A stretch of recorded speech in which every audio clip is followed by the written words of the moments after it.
కొంతమంది ఉపాధ్యాయ మిత్రుల కోరిక మేరకు, అలాగే ఇంతకుముందు వీడియోలలో కామెంట్ సెక్షన్లో చాలామంది విద్యార్థులు సార్ ఇంపార్టెంట్ క్వశ్చన్స్ వీడియో చేయండి అని కోరడం జరిగింది. వారి కోరిక మేరకు వీడియో చేయడం జరుగుతోంది. ముఖ్యంగా విద్యార్థులు గమనించాల్సిన విషయం ఏమిటంటే, ఈ వీడియోలో 4 మార్కులకు కానీ 8 మార్కులకు కానీ అడగటానికి అవకాశం ఉన్న ఇంపార్టెంట్ క్వశ్చన్స్ను చెప్పబోతున్నాను.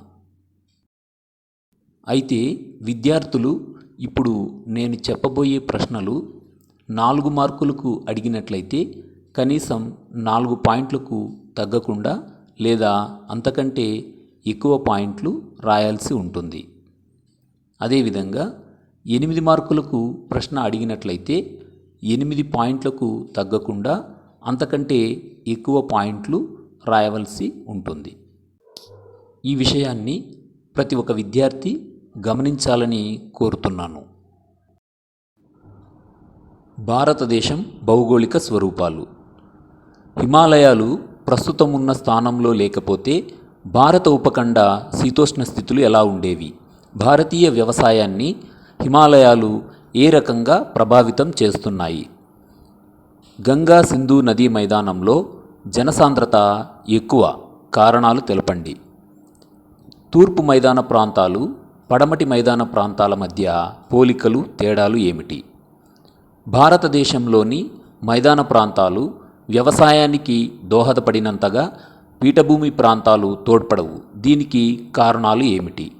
తూర్పు కనుమలకు పశ్చిమ కనుమలకు మధ్య గల తేడాలు ఏమిటి? అభివృద్ధి భావనలు.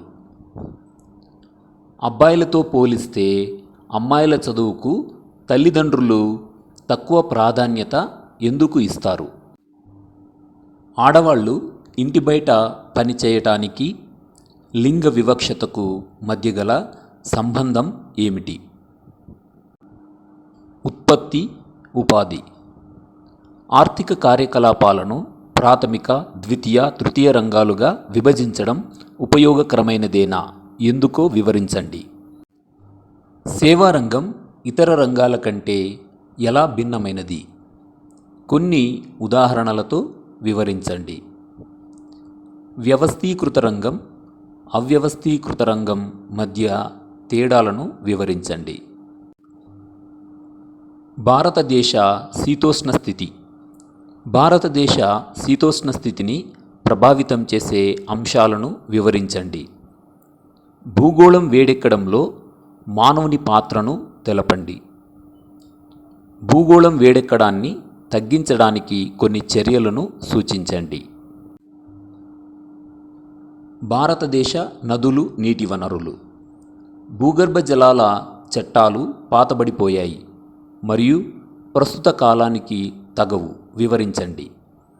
నీటి సంరక్షణను మెరుగుపరచడానికి హివ్రే బజారులో వ్యవసాయంలో ఏ పద్ధతులపై నియంత్రణలు విధించారు? ప్రజలు. లింగ నిష్పత్తి చాలా ఎక్కువ కానీ లేదా చాలా తక్కువ కానీ ఉంటే సమాజంపై పడే ప్రభావాలను పేర్కొనండి. జనాభా పెరుగుదల, జనాభా మార్పు మధ్య తేడాలను పేర్కొనండి. ప్రజలు, నివాస ప్రాంతాలు. ప్రదేశం, పరిస్థితి అంశాలను నిర్వచించండి. మీరు ఉంటున్న ప్రాంతం నుంచి ఒక్కొక్క ఉదాహరణ ఇవ్వండి. పట్టణీకరణ వల్ల ఎదురయ్యే సమస్యలు ఏమిటి? ప్రజలు, వలసలు. వలస వెళ్ళిన వాళ్ళు ఆ ప్రాంతంలో సమస్యలు సృష్టిస్తారా? సమస్యలకు కారణం అవుతారా? మీ సమాధానానికి కారణాలు ఇవ్వండి. వలస కుటుంబాలలోని అధిక శాతం పిల్లలు బడి మధ్యలోనే మానేస్తారు. దీనితో మీరు ఏకీభవిస్తారా? పశ్చిమాసియా దేశాలలో భారతదేశం నుంచి నైపుణ్యం లేని కార్మికులనే ఎందుకు కోరుకుంటారు? రాంపురం గ్రామ ఆర్థిక వ్యవస్థ. మధ్యతరగతి పెద్ద రైతులకు వ్యవసాయానికి అవసరమైన పెట్టుబడి ఎలా సమకూరుతుంది? చిన్న రైతులకు వీళ్లకు మధ్య ఉన్న తేడా ఏమిటి? ప్రపంచీకరణ. ప్రపంచీకరణ ప్రభావం ఒకే రకంగా లేదు. ఈ వాక్యాన్ని వివరించండి. ఆహార భద్రత. ఆహార ఉత్పత్తి పెరగడానికి ఆహార భద్రతకు మధ్య గల సంబంధాన్ని వివరించండి. ప్రజా పంపిణీ వ్యవస్థ ప్రజలకు ఆహార భద్రత ఉండేలా చూడగలదు. ఈ వ్యాఖ్యానానికి మద్దతుగా వాదనలు పేర్కొనండి. సమానత, సుస్థిర అభివృద్ధి. ఖనిజాలు, ఇతర సహజ వనరులను వేగంగా సంగ్రహించడం వల్ల భవిష్యత్తు అభివృద్ధి అవకాశాలు దెబ్బతింటాయి. మీరు ఏకీభవిస్తారా? ప్రపంచ యుద్ధాల మధ్య ప్రపంచం. 20వ శతాబ్దాన్ని ఎరిక్ హాబ్స్బామ్ తీవ్ర సంచలనాల యుగంగా ఎందుకు పేర్కొన్నాడు? 2 ప్రపంచ యుద్ధాల కారణాలను క్లుప్తంగా వివరించండి. 2 ప్రపంచ యుద్ధాల పరిణామాలను వివరించండి. ప్రపంచ యుద్ధాలలో జాతీయ రాజ్యాలు జాతీయతాభావం, యుద్ధకాంక్షను ఎలా ప్రభావితం చేశాయి? ప్రపంచ యుద్ధాల మధ్య ప్రపంచం భాగం 2. రష్యన్ విప్లవం ఆ సమాజంలో ఎన్నో మార్పులను తెచ్చింది. అవి ఏమిటి?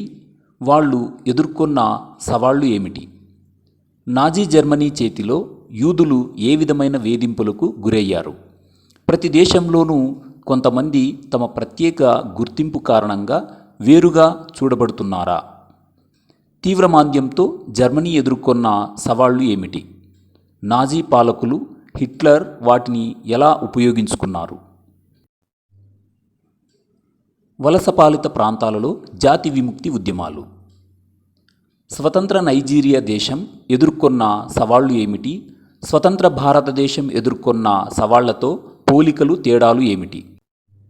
భారతదేశం వియత్నాంలా లాగా స్వాతంత్ర్యం కోసం నైజీరియా మరీ అంతగా కష్టపడాల్సి రాలేదు. దీనికి కొన్ని కారణాలు పేర్కొనండి. భారతదేశ జాతీయోద్యమం, దేశ విభజన, స్వాతంత్ర్యం. భారతదేశ విభజనకు దారితీసిన వివిధ కారణాల జాబితా తయారు చేయండి. కొత్తగా ఏర్పడిన భారతదేశంలోకి వివిధ సంస్థానాలను విలీనం చేసే ప్రక్రియ ఒక సవాలుగా పరిణమించింది. చర్చించండి. స్వతంత్ర భారత రాజ్యాంగ నిర్మాణం. భారత సమాఖ్య వ్యవస్థ లక్షణాలను వివరించండి. భారత రాజ్యాంగంలోని మౌలిక సూత్రాల గురించి వివరించండి. పార్లమెంటరీ, అధ్యక్ష తరహా ప్రభుత్వ విధానాల మధ్య తేడా ఏమిటి? స్వతంత్ర భారతదేశం మొదటి 30 సంవత్సరాలు.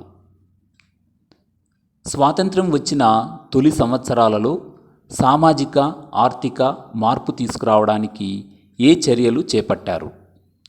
భారత ప్రజాస్వామ్యాన్ని అత్యవసర పరిస్థితి ఏ విధంగా వెనక్కి తీసుకుపోయింది? రాజకీయ ధోరణుల ఆవిర్భావం. స్వాతంత్ర్యం పొందిన ద్వితీయార్థంలో ప్రజలను ఆకర్షించడానికి ఆవిర్భవించిన పార్టీలు ఏవి? అవి ఏ విధంగా ప్రజలను ఆకర్షించాయి? దేశ విభజన నాటి నుండి మతం రాజకీయాలను ఏ విధంగా ప్రభావితం చేస్తోంది? అందుకు నిదర్శనాలు రాయండి. ప్రపంచ యుద్ధాల తరువాత ప్రపంచం, భారతదేశం. ప్రపంచ శాంతిని నెలకొల్పడంలో ఐక్యరాజ్య సమితి పాత్ర ఏమిటి? సమకాలీన సామాజిక ఉద్యమాలు. సామాజిక ఉద్యమాల మౌలిక అంశాలు ఏమిటి? అమెరికాలోని నల్లజాతీయుల, మైరా పైబీ ఉద్యమాల మధ్య పోలికలు, తేడాలు ఏమిటి? మైరా పైబీ ఉద్యమం గురించి వివరించండి. పౌరులు, ప్రభుత్వాలు. సమాచార హక్కు చట్టం ప్రజాస్వామ్యాన్ని ఏ విధంగా సుసంపన్నం చేస్తుందో వివరించండి. న్యాయ సేవల ప్రాధికార సంస్థ ద్వారా ఎవరెవరు ప్రయోజనం పొందవచ్చు?